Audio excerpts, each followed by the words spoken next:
Candidates making the final push on the campaign trail. Joining us now to talk about economic issues, Kevin Hassett. He was a CEA chairman for former President Trump, now a distinguished visiting fellow at the Hoover Institution. Kevin, it's good to see you. You too, Jim.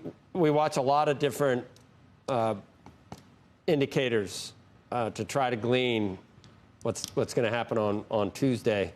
So, we've seen Bitcoin going up. We've seen certain sectors that are thought to be Trump trades going up. We've seen Bitcoin, as I said, going up, DJT. We've also seen yields going up. And we've also seen gold hitting new highs. You know why, Kevin? Because people think a second Trump presidency could be highly inflationary from the tariffs. Do you worry about that? No, I don't agree that that's why you see those patterns. The patterns that you cite are correct, of course. But what's going on is that people see that when Donald Trump was president, that there was high real wage growth, high real growth. And they fear under Kamala Harris, who's proposed the largest corporate hike in the history of the developed world. She also wants to raise taxes on 26 million small businesses, that the economy is going to go in a fundamentally southerly direction if those policies become law. And so I think that the expectation, if Harris were to win and she were to pass the, again, that huge capital income tax increase, then the Fed would have to offset that with sharp rate reductions. If President Trump comes in, there's going to be a supply side boom, just like he had in the first term, where investment in the U.S. went up 20% and, real median income went up almost $6,000. All of that stuff happened because there was strong growth. And one way to look at it is the interest rate going up because there's higher real expected interest rates or because they're expecting higher inflation? And it's actually higher real rates that are driving the action right now. And real rates are higher when people expect that the Fed policy is going to be able to stay about where it is because the economy is so strong.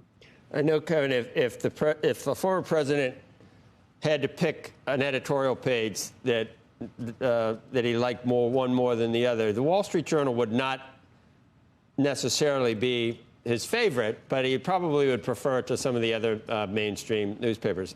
I think the New York Post actually is what I usually see on his desk. Great. They're both Rupert. No, but my point is there have been a series of articles written that, and you're talking about the last Trump presidency, not to expect anything even remotely similar this time around with what he's proposing in terms of his economic platform. And it could be a far cry from the low inflation, high growth, however you want to characterize it. But if there are across the board tariffs, if the tax cuts are extended, if the SALT cap is lifted, you add all these things together, and both economists and even some of the opinion writers at the Journal think it could be a reason to worry about inflation. Some of these economists even say more than Kamala Harris's proposals. It could be more inflationary. You've seen the articles, right?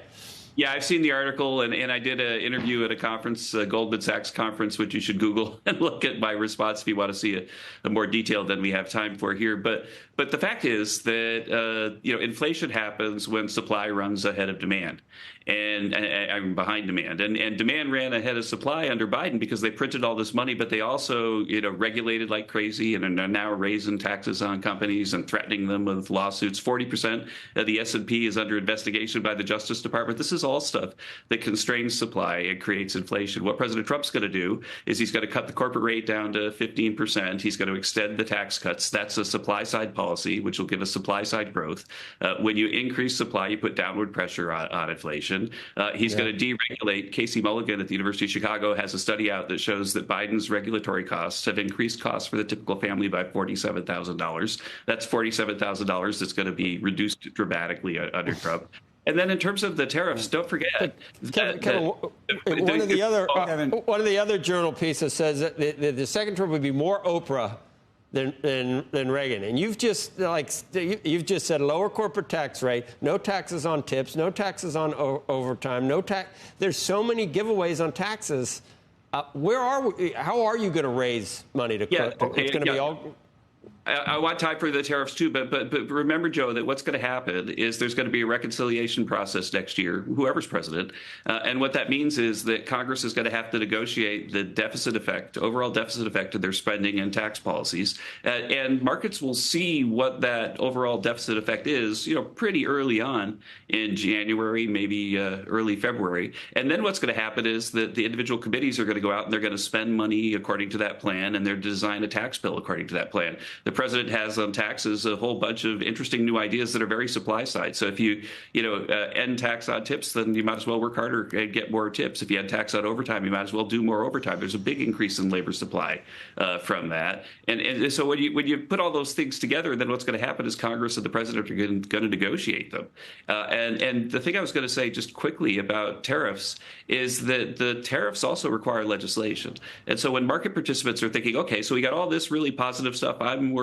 I'm just saying I'm a market participant thinking is maybe I'm worried the tariffs might have an opposing effect. Then what tariffs are actually going to make it through Congress? And my view is that the most likely thing to go through Congress is the Reciprocal Trade Act, which the president talked about at Madison Square Garden just this weekend, where we just set our tariffs to the tariffs that other countries charge us. And if they lower their tariffs, then we end up in a tariff. Kevin, two questions. I remember reading the Casey Mulligan study, and I wish I had it in front of me.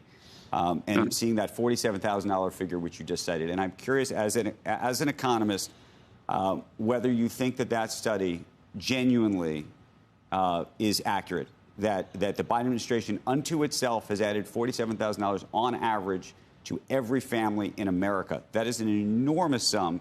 You also cited 40% of S&P. I don't know. Did you say 40% of S&P 500 companies? The S&P 500 currently has the Justice or FTC doing something to them. They're bound up in legal expenses. Yeah, there was. I could tell you an article about that. Yeah. No, but and so do you genuinely? I mean, look, there's a regulatory cost. There's no question that there's a regulatory cost. The question is, did you find that study to be persuasive? Yeah, Casey's a very careful guy. I've known him since I was in grad school. And the thing about it is that I don't believe numbers unless I have an intuition for where they come from. So, for example, the fuel economy standards that are making it so we're going to have fewer and fewer cars, internal combustion engine cars, that drives up the cost of internal combustion engines, right? And it drives up the cost of cars that aren't electric. And people like those cars. And so Casey has an estimate of the extra price you're going to pay this year and over the next few years for cars because of those really draconian electric car mandates. And so if you go through them one by one and you look at how much money he's talking, then the numbers make sense. And the 47,000, by the way, is a lifetime measure. So divide by, I don't know, 20 if you want to think about what the cost is to you this year.